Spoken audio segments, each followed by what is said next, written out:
안녕하세요. 신진아입니다. 오늘은 인생의 후반전 관련된 재정 및 세금 계획에 대해 깊이 있는 이야기를 나눠보겠습니다. 특히 은퇴 후의 재정 관리와 세금 문제는 많은 분들이 간과하는 중요한 부분이니 주목해 주시길 바랍니다.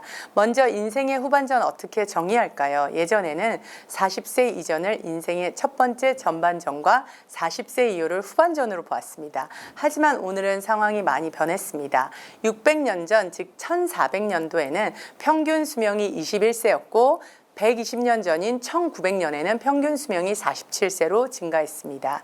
사회보장제도가 처음 도입된 1935년 당시에는 혜택을 받기 위해 65세가 되어야 했지만 평균 수명은 62세에 불과했습니다. 당시 정부 입장에선 굉장히 유리한 조건이었습니다. 그런데 2000년대에 접어들면서 65세 이상의 사람들 중 절반의 기대 수명이 약 85세에 이르렀습니다. 25%의 남성은 89세까지 살 수 있다고 하고요. 여성의 경우 기대 수명은 더욱 길어지고 놀라울 정도로 증가했습니다. 4, 5년 전 한 설문조사에 따르면 부부의 60%는 한 명이 95세까지 살 것이라고 예상하고 있고요. 그리고 또 지금은 우리가 알다시피 의료기술이 정말 많이 발전했습니다. 덕분에 기대 수명이 더 늘어나고 있습니다. 앞으로 10년 후에는 평균 기대 수명이 100세에서 120세에 이를 것이라고 합니다. 앞서 말씀드린 것처럼 이제 인생 후반기는 더 이상 40세 이후가 아닙니다. 인생 전반기는 우리가 열심히 일을 할 때이고요. 후반기는 은퇴 이후입니다. 은퇴한 날부터 살아갈 시간이 더 많이 길어질 수 있기 때문에 인생의 후반전이 더욱 중요해졌습니다. 젊을 때는 더 많은 돈을 벌고 더 많은 세금을 냅니다. 하지만 은퇴하면 수입이 적어지기에 세금을 내지 않아도 될까요? 맞습니다. 많은 분들에게는 여전히 이건 사실일 수 있습니다. 하지만 어떤 분들은 의외로 많은 저축을 하셨고 은퇴 준비를 또 많이 해놓으셨고 투자를 많이 해두신 경우 어떤 분들에게는 상황이 다를 수 있습니다. 인생 후반기에 접어들 때 세금 부담이 젊을 때보다 더 커질 수 있습니다. 왜일까요?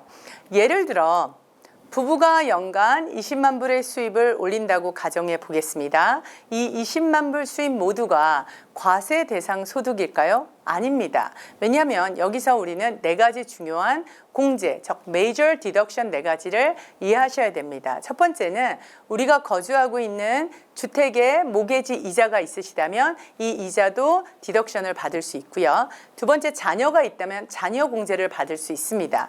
또한 회사를 통해서 401k나 403b, 403b 등의 퇴직금, 연금을 들고 있다면 이것도 공제를 받을 수 있고요. 또 비즈니스를 하시는 분들은 비즈니스 경비를 통해서 많은 것들을 경비 처리하실 수 있습니다.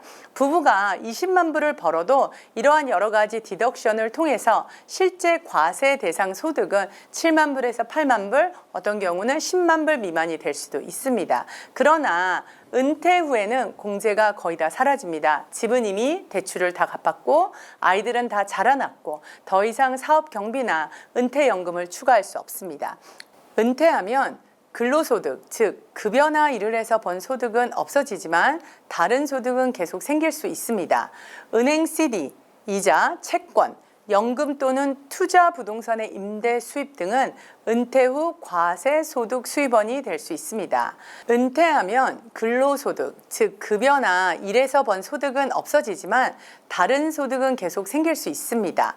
예를 들어 여러분이 저축한 은행을 통해서 은행 CD에서 받는 이자, 채권, 연금 또는 투자 부동산의 임대 수입 등이 은퇴 후 과세 소득 수입원이 될 수 있습니다.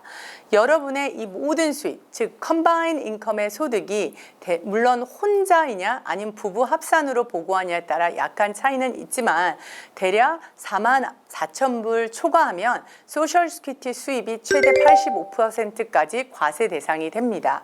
은퇴 자금으로 인출한 금액은 과세 대상일까요? 당연히 그렇습니다. 사회보장연금뿐만 아니라 투자와 은퇴 계획을 통해 얻는 모든 수입은 모두 과세 대상입니다.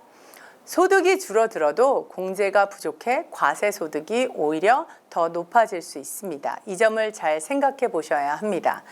또 다른 문제는 미래의 소득세율이 더 높아질 가능성이 있냐는 것입니다. 현재 우리는 역사상 가장 낮은 소득세율 중 하나를 경험하고 있습니다.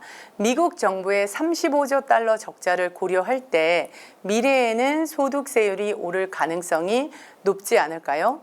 결국 소득이 적더라도 공제가 부족해 과세소득이 더 높아질 수 있습니다. 따라서 인생 후반기의 세금 계획이 더 중요해지고 있습니다. 앞으로 왜 세금 계획이 필요한지 어떻게 해야 하는지에 대해 더 많은 정보를 공유할 예정입니다. 감사합니다.